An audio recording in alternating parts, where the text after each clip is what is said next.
Assalamualaikum warahmatullahi wabarakatuh dan salam sejahtera saya ucapkan kepada semua penonton yang budiman. Hai, saya Salman Fazli bin Zaharin. Saya penolong akaunten anda di Pejabat Bendahari UiTM Perlis. Hari ini saya nak membincangkan tentang pengurusan aset. Dalam pengurusan aset kita ada banyak topik. Jadi saya nak sentuh satu topik berkenaan QPA 7. Dalam Pekeliling Bendahari bilangan 3 tahun 2018, QPA 7 merupakan senarai yang penting yang perlu berada di dalam bilik ataupun lokasi yang berbumbung. Jadi, kalau kita tengok dalam Pekeliling, dia mengatakan QPA 7 ini dilaksanakan oleh penjaga aset ataupun pegawai aset yang berada di lokasi tersebut. Okey. Jadi, apa yang perlu dibuat adalah pegawai aset ataupun custodian di lokasi tersebut perlu mendapatkan borang QPA 7 ini di laman web UiTM Perlis. Okey. So, bila dia masuk ke dalam laman web UiTM Perlis, sila ke directory. Kemudian boleh pilih Directory Office, kemudian pilih Bursary Office, kemudian ambil muat turun borang berkenaan aset pengurusan harta benda. Jadi dalam borang muat turun tersebut, cuba cari QPA 7 dan download. Download dan kita boleh tulis tangan ataupun kita boleh type. Jadi tak jadi masalah, tak jadi satu benda yang berat kepada kaki tangan untuk melaksanakannya. Jadi saya harap tuan-tuan dan puan-puan dapat bekerjasama dengan Pejabat Bendahari untuk mengadakan borang QPA 7 pada setiap lokasi yang tuan-tuan jaga. Hal ini kerana apa? Kerana setiap kali isu yang dibangkitkan adalah borang QPA 7 tiada di lokasi. Borang QPA 7 tiada di lokasi. Nampak tak? Apabila berada dalam Pekeliling, jadi tuan-tuan dan puan-puan harus melaksanakannya. Borang QPA 7 ini adalah di mana kita menyenaraikan aset-aset alih yang berada di lokasi tuan-tuan. Jadi, apa itu aset alih sebenarnya? Aset alih ni aset yang boleh dialih. Contohnya, meja boleh dialih. Kerusi boleh dialih. Aircon boleh dialih. Jadi aircon, kipas yang pastinya mesti yang dibeli oleh UiTM, bukan disewa. Ingat, sekiranya barang itu adalah barang sewaan, barang persendirian, jangan letakkan dalam QPA 7. Jadi kita kena pastikan aset alih yang kita nak letakkan dalam QPA 7 itu adalah aset yang dibeli oleh UiTM, seperti papan kenyataan, rak laci berkunci, almari fail, kerusi pegawai, kerusi tetamu dan sebagainya. Jadi saya harap perkara ini kecil, akan tetapi impaknya besar kepada prestasi UiTM.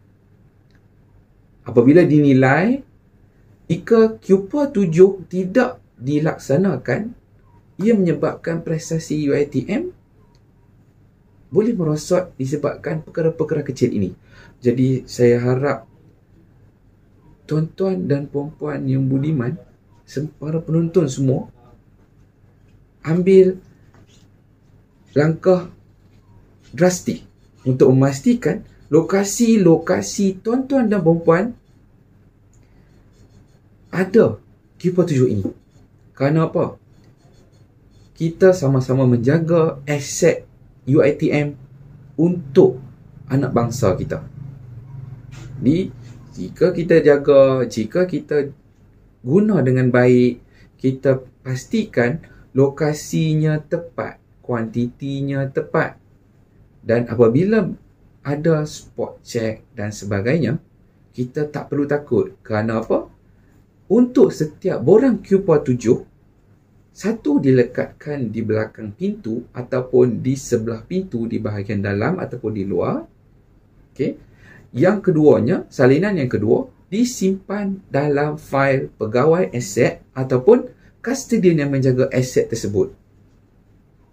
Sekiranya custodian tersebut berada dan menjaga makmal.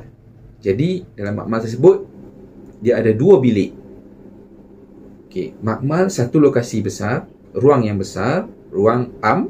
Kemudian ada 2 bilik. Jadi, berapakah borang Q47 yang diperlukan? Ya, betul. 3 borang Q47 yang diperlukan. 2 bilik yang dijaga dan 1 ruangan am yang besar tersebut. So, saya harap perkara ini jelas dan semua pihak mengambil tanggungjawab untuk melaksanakan dan mewujudkan borang Q47 di lokasi masing-masing. Anda ketua, anda staf, anda juga bertanggungjawab terhadap harta UiTM. Sama-sama kita jaga harta UiTM. Ingat, borang Q47 harus ada dalam bilik dan begini rupa dia. Borang Q47 ini harus disertakan dengan nama pegawai yang menjaganya. Kemudian ditandatangan pula oleh penyemak aset-aset alih yang disenaraikan. Kemudian bawah adalah senarai aset-aset alih yang tertera di dalam lokasi tersebut. Jadi, perlu sama. Di dalam senarai, perlu sama seperti di dalam ruang. Sekiranya pemeriksaan dibuat, akan sama seperti di dalam lokasi dan di dalam borang. Jelas? Sekiranya ada pertanyaan, boleh terus menghubungi kami di nombor yang saya akan sertakan di sini untuk pertanyaan berkenaan pengurusan aset. Sekian, itu saja daripada saya. Jangan lupa Q47 harus ada dalam setiap lokasi. Tak kira kenderaan, tak kira tumbuh-tumbuhan, tak kira haiwan, tak kira mesin. Sekiranya ia adalah aset alih, dia perlu diisi di dalam Q47. Mesti tertanya-tanya kan? Haiwan, tumbuh-tumbuhan.